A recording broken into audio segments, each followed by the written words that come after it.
మొట్టమొదటిగా తీసుకున్న నిర్ణయం ఎన్ని డప్పులు అమ్మినామో సారు 1,00,000 డప్పులు పిలిపించాడు, కానీ 1,00,000 డప్పులు మన దగ్గరికి వెళ్ళిపోయి మళ్ళీ కార్యక్రమం ఉన్నదా లేదని చెప్పి అడిగితే డప్పులు కొన్నానని చెప్తున్నాడు అన్న.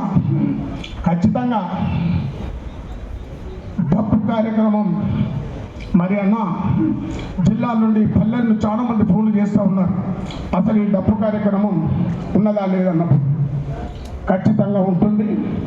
ప్రతి ఒక్క డప్పు కొనాలని మనం చెప్పాలి. అన్న ప్రేక్షణ అనిపించిన ఆ సభకు వెనుక అడిగేయకుండా ప్రతి ఒక్క డప్పు వేసుకురావాలని చెప్పి దండోరా కళామండలి విజ్ఞప్తి చేస్తూ కళాకారులమైన మనం అన్న చివరి పిలుపు వరకు మనం అన్నమ్మడే ఉండాలి అని చెప్పి కంటిమెంట్గా ఉండాలి. నేను ఈ కంకణం ఎప్పుడు కట్టుకోను. అన్న ఏ రోజే పిలిపించాడో దీనికి నేను కంకణం కట్టుకున్నా. ఖచ్చితంగా అన్న ఆశయం ఏదైతే ఉన్నదో దాన్ని ఖచ్చితంగా అన్న గోల్ కొడతాడు. మనమందరం కూడా సంబరాలు చేసుకుందాం. ఏదైతే పద్మశ్రీ ఇచ్చిన రోజు అన్న వరంగల్ ఉన్నాడు, నిజామాబాద్ ఉన్నాడు కాబట్టి ఆ రోజు చాలా సంతోషపడ్డాం.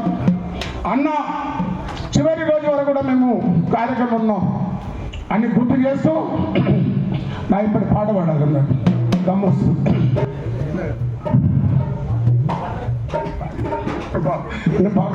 నేను పాడతా ఇంత గంటు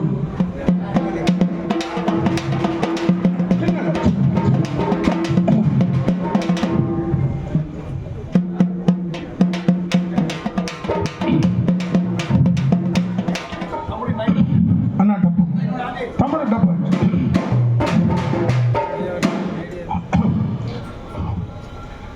మేము ఎక్కడ విన్నాం మరి పాటలు పాడు ఈ డబ్బు దండోరా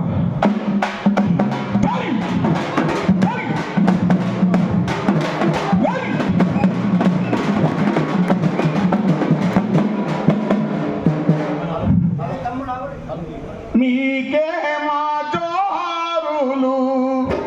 ఎందుకంటే వర్గీకరణ అంశం నన్ను వెంబడే ఈ విజయం అమరవీరులకి అంకితం ఇస్తుందని చెప్పడం. మీకే మా జో